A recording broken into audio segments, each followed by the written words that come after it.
Hello friends, हमारा चल रहा था क्लास 12th का चैप्टर नंबर 2 पुष्पीय पादपों में लैंगिक जनन, sexual reproduction in flowering plants. हमारा लास्ट वीडियो में टॉपिक चल रहा था परागण या फिर पॉलिनेशन।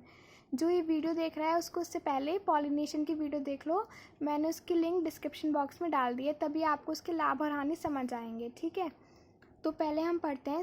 हमारा जो पॉलिनेशन था वो 2 टाइप्स थे उसके, स्वयं परागण व पर परागण, self pollination and cross pollination. तो पहले हम स्वयं परागण के लाभ पढ़ेंगे। जो स्वयं परागण होता है उससे हमें क्या क्या, मतलब जो करते हैं स्वयं परागण उनसे क्या क्या लाभ होता है।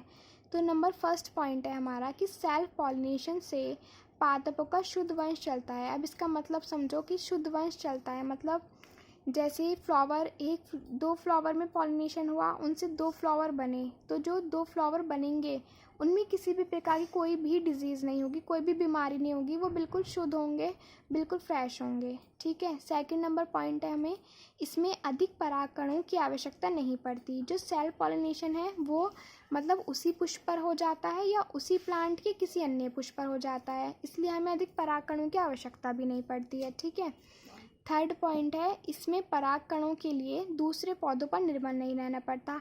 अब जब सेल्फ पॉलिनेशन है तो सेल्फ का मतलब खुद से, जब सेल्फ पॉलिनेशन है तो दूसरे प्लांट से हमें या फिर दूसरे प्लांट के फ्लावर से हमें पराग कणों की आवश्यकता ही नहीं होगी, ना ही आवश्यकता होगी। ठीक है, तो इसमें पराग कणों के लिए दूसरे पौधे पर निर्भर नहीं रहना पड़ता। फोर्थ पॉइंट है, स्वयं परागित पुष्प को रंग सुगंध उत्पन्न करने की जरूरत नहीं पड़ती। जो स्वयं परागित पुष्प होंगे उनमें किसी प्रकार का मतलब कलर उत्पन्न करने की, नकली या फिर स्मेल या फिर शहद उत्पन्न करने की ज़रूरत नहीं पड़ती। अब देखो कुछ हानियाँ भी हैं स्वयं परागण से। तो लाभ पढ़ लिए हमने 4 पॉइंट, अब हमारी है हानियाँ। तो स्वयं परागण से हानियाँ, पीढ़ी दर पीढ़ी आनुवांशिक बीमारियां स्थानांतर होती रहती हैं। इसमें क्या होता है, जैसे अगर किसी फ्लावर में डिजीज़ है, स्वयं परागित पुष्प है वो, उससे न्यू पुष्प उत्पन्न हुआ तो उसमें भी वो डिजीज़ चली जाएगी, बीमारी चली जाएगी। इसलिए कहा है कि आनुवांशिक बीमारियां स्थानांतरित होती रहती हैं, क्योंकि वो सेल्फ होता है, किसी दूसरे पुष्प से तो होता नहीं, या फिर उसी प्लांट के दूसरे पुष्प से होगा या उसी पुष्प से होता है, इसलिए वहाँ उसमें बीमारियां ट्रांसफ़र होती रहती हैं, जिससे बीजों की संख्या कम व भार में हल्के होते हैं। जिसके कारण क्या होता है, जो बीज होंगे वो काफ़ी कम संख्या में होंगे और बहुत ही हल्के और छोटे होते हैं। अब आता है हमारा पर परागण। पर परागण देखो, पर परागण से लाभ। तो फर्स्ट पॉइंट है, पर परागित पुष्पों से बनने वाले फल बड़े व स्वादिष्ट होते हैं। जो मतलब पर परागण जिनमें होता है उनसे जो पुष्पों से जो फ्रूट बनते हैं वो फ्रूट्स बहुत ही टेस्टी होते हैं और काफ़ी बड़े होते हैं। सेकंड पॉइंट है कि परागण से उत्पन्न बीज बड़े व सुगंध होते हैं। जो पर परागण से उत्पन्न बीज होंगे वो कैसे होंगे, सीड्स बड़े होंगे और स्वस्थ होंगे, हेल्दी होंगे। थर्ड पॉइंट है हमारा, इन बीजों में प्रतिकूल परिस्थितियों का सामना करने की क्षमता होती है। अब प्रतिकूल परिस्थितियाँ क्या होती हैं, मैंने आपको कई बार समझाया हुआ है कि जो प्रतिकूल परिस्थितियाँ होती हैं उसमें किसी भी फ्लावर को या फिर किसी भी जीव को जैसा वो वातावरण चाहे या जो चाहे वो नहीं मिलता है। तो इन बीजों में प्रतिकूल परिस्थितियों को सामना करने की क्षमता होती है। जैसे ही प्रतिकूल परिस्थितियाँ आएंगी तो ये डरते नहीं हैं, मतलब सामना करते हैं अच्छे से, इसका मतलब ये था।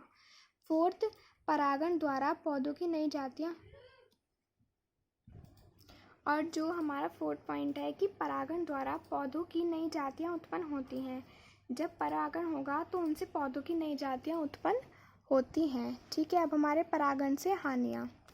पर परागण से हानियाँ। पर परागण के लिए पुष्पों को दूसरे पुष्पों पर निर्भर रहना पड़ता है। अब देखो सेल्फ पॉलिनेशन में तो हमें उसी प्लांट के उसी फ्लावर पे हो जाता है या फिर उसी प्लांट के दूसरे फ्लावर पर, लेकिन पर परागण में दोनों फ्लावर जो होंगे वो अलग अलग प्लांट पे लगे होते हैं, इसलिए हमें दूसरों पुष्पों पर निर्भर रहना पड़ता है।